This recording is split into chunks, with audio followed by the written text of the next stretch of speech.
Hey guys, it is Greg. Welcome to my channel. Do me a favor, drop a like, smash the subscribe button. It would be greatly appreciated. Help a brother out, try to grow his channel. If you disagree with it, drop a dislike. I'm okay with that too. If you disagree with what I say, drop a comment. I'm okay with that too. I am very open to counter arguments. I have no issues with that as reasonable counter arguments. All right, guys, here's the thing I was going over on Bitcoin. I want to give you guys an update of my opinion, what I think is going on. Everything looks good. It's doing what it's supposed to be doing. It's in a corrective move, and it is going to drag out and take a little bit of time. Typically, the impulse, if this is an impulse move, the corrective move is going to take, I found about 1.5 times, however long this takes, the corrective phase will take about 1.5 times as long as the impulse phase.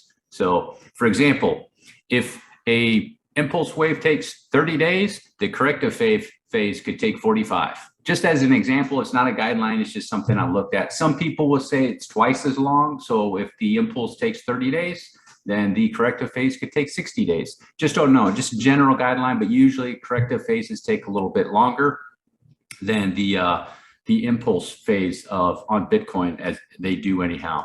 So I wanted to go in and have an update with you guys, and I still have this here. There's a couple areas, that people that traditional or classical technical analysts are looking at things here as a, they're probably looking for this being a head and shoulders pattern. This is where I mentioned before, if you do get into Elliott waves, one of the best things to learn, to learn it completely is the best thing to do, is to learn the expanded flat.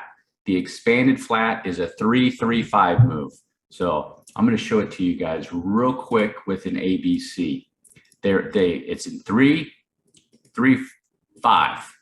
And in the crypto market and the S&P 500, to be straight with you, in the cryptocurrency market, that is a very, very common move. And I think that's what it's doing right here, guys. Like I said before, so we have an impulse up, it's a nice impulse. It's confirmed with the in the RSI. Okay, that's confirmed with the RSI to follow that. And now we have a corrective phase. And now some people are getting a little bit confused. Some people are arguing that maybe the A is there. And there's an argument for that. I think the A is right there, because you can see with Bitcoin here, it's a nice three wave, and then this is a 5. And that met the criteria. So as long as this breaks the A and it goes up on a 5, you see how these can confuse traders? That's why the expanded flat is something like I really like to see. I like to hone in on those flats. They're just so common in the crypto market, guys. They really, really are. So this would here, and if you check the, if we check the fib, so we take the length of A, and we're going to go down to the B, and you see that 1.618, which would, in a corrective phase, I would expect that expanded flats can go to 2.618. You could see how if an expanded flat went up there, how that would confuse traders, because it breaks the highs, goes past resistance. I don't think that this is going to. That's what these moves do, guys. They really, really do. Very confusing, and for the traders that don't know about expanded flats, they just, man, they can wreck a trade really quick. So here's the move, the impulse phase of it. I was taking a look at it really close to let you guys know, is like this. Okay. Let's check it out. Let's check this out with the impulse. So here you have, this is a 1, and then this whole thing is probably the correction. So it's 2, and then you can see here's a 3, like that. Here's the 4, and up for 5. I'm gonna change this real quick, just a second. Minuet, no, sub-minuet. I like to use that one. Okay, so 1, it corrected 2, 3, you see the peak on the RSI, 4, 5, like that, guys. That's what it did. A slow grind impulse, and it took longer than normal because of it's in a corrective phase. So the overall move would be 3, 3, 5, and then 5, 3, and a potential 5 right here.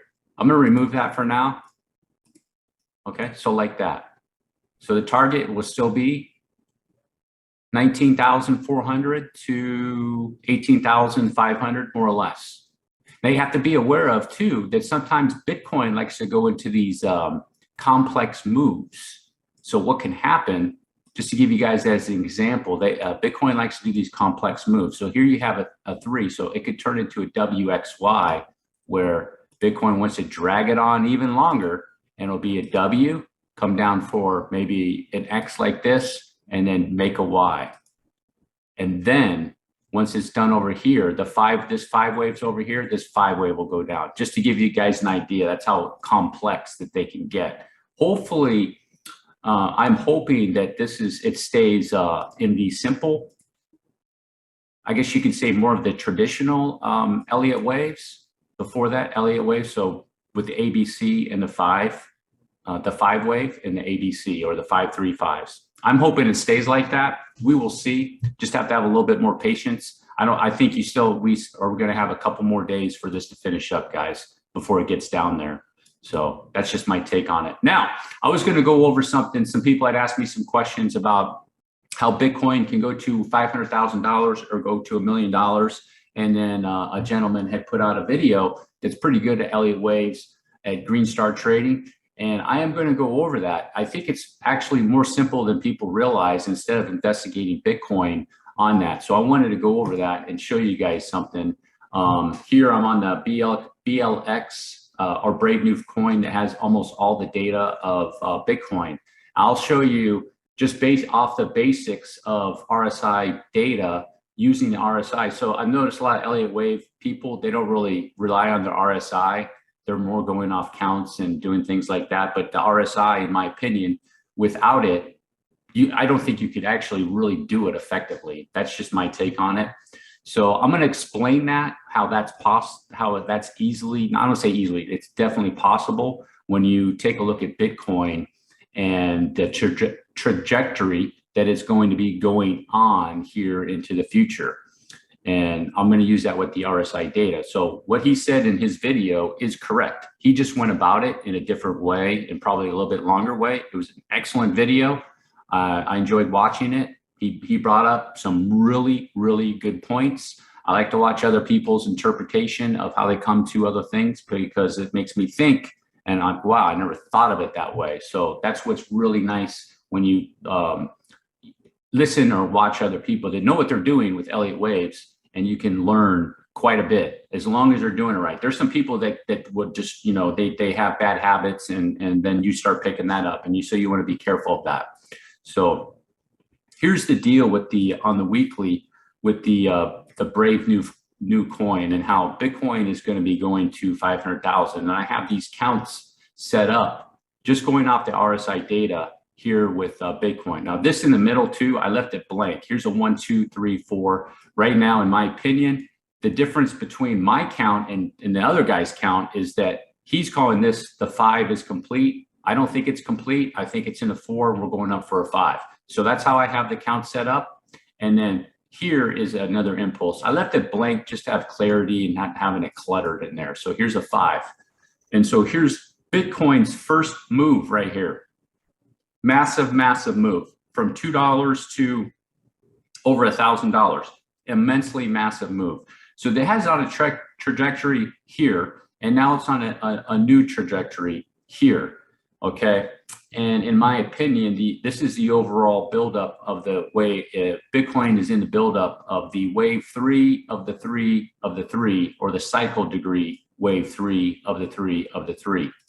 And in my opinion, what year is that going to be? I have no idea. These are just areas. It's just a guesstimate. Don't hold me on these numbers. And what year this is going to be, like I said, I have no idea. Right now I got 2029, 2030 out there. So just based off the RSI, let's go through it real quick. Okay, so here we have the highest peak on the RSI. That's the highest peak. And if you notice with this RSI data, that peak has never been taken out. That peak has never been taken out. What that means is that there is no third wave that has been done, a massive third wave with the highest amount of momentum at the cycle degree that has been completed. It's actually is going to come around at some point years down the road that I have here that will do that. Okay, so if you take the highest peak on the RSI here, guys, you see that's the 3, and then you have your divergence where it went up. So there's 1, 2, 3, 4, 5. So 1, that's the cycle 1, 2, right there, like that. And then this is the whole cycle 3 of that 3. And here it's making the 3. Okay, so that's how that's going to work based off this RSI data, because it was never taken out. So now I have, if I take this again, and this is going to be this one right here. 1, 2, and then this 3, 4, 5, like so. Okay, I'm going to put this back on cycle like that, guys. So this is a 1. And the reason why that is technically correct is because this RSI was never taken out. It was never taken out. Here you have another. This is the third wave. This is the 5-wave move that we're in right now. That's the third wave peak. Okay, and they're calling that a 5th wave. So that's where, this is one of the reasons I disagree with that being a 5th wave, because this is too low, in my opinion. That 5th wave should have been up here like this. That's the 5th of the 3rd. That's the 3rd of the 3rd. That's the 5th of the 3rd.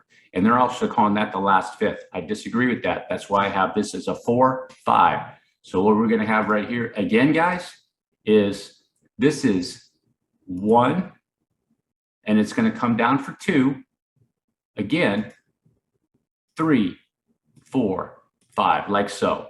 Okay, and that's the trajectory that Bitcoin is on, and more than likely, in my opinion. Now, what year? This is just an estimate and a thing. I'm going to put a horizontal line right here like this. That's going to, not a horizontal line. I want a vertical line. Excuse me. I want a vertical line. Vertical line like right here, like that. Okay. So now it's all into this. How long? And there's going to be a bunch of ups and downs and different cycles to get here to this area. And Bitcoin in this area, more than likely, is on the trajectory to get to 500,000 or even $1 million per Bitcoin. And what will happen in the RSI, in my opinion, is you're going to have moves like this and go like this and like this and like this and like this down here like this. And eventually that third wave, that 3rd of the 3rd is going to come out just like that and just break, boom, like that. And it's going to do it again.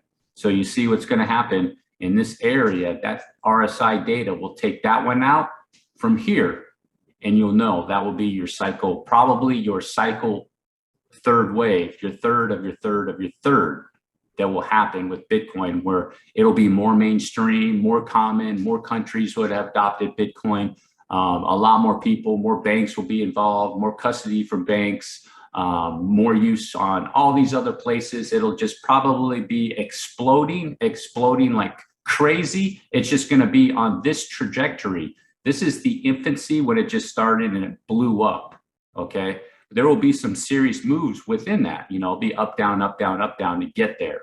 So that's just my short-term thesis based on the RSI data, what I'm putting here. I know it's not looking perfect or absolutely professional, but that's how using Elliott waves, which in my opinion, Elliott waves are very good to use for a long-term projection on where an asset could be going. So I wanted to go over Ethereum too real quick with that and explain some things with Ethereum, where Ethereum's in this primary wave 1 and came down to 2. And in this area right here, I'm going to show you guys, I've mentioned this a couple times before, where this is a 1, 2, this is a 3, down for 4, and up for a 5. I'm going to change that to my normal ones. Don't count these. These are just the ones that I like to use. Okay, I don't have them set up correct. So 1, 2, 3, 4, 5, like that. That's what I think Ethereum is going to be doing right now. But this move that Ethereum is doing right here with this 5-wave move is not part of this. It is part of this, but it's not the primary. You can't say 1, 2, 3, 4, 5. It's too small and too low. So the 3 is up here. And more likely with Ethereum, it's 1 back down for 2, and then it's going to make that third wave move. And this is the area, in my opinion, where it's going to be bad news for Ethereum. They're not going to like it, no good. As long as Ethereum keeps its network effect, which I think that it will, and then Ethereum 2.0 will come out, this right here, this is the area where Ethereum will shine. It'll come down and make that correction, and then boom, it'll go up here. And this is the area where people will be talking about a 70, 50 or 70 or even $100,000 of Ethereum. And if there's a chance for Ethereum to outpace and get anywhere near Bitcoin as far as the BTC pair to USD, would be right here, in my opinion. All right, guys, that's the end of my short analysis and thesis on everything that's going on. Just want to let you know, give you an update on Bitcoin and the long-term projections of Bitcoin and Ethereum. If you made it all the way to the end, again, smash the like, smash the subscribe. Do me that great favor for providing the content for free, give you my ideas for free. All right, guys, thanks for watching. Peace.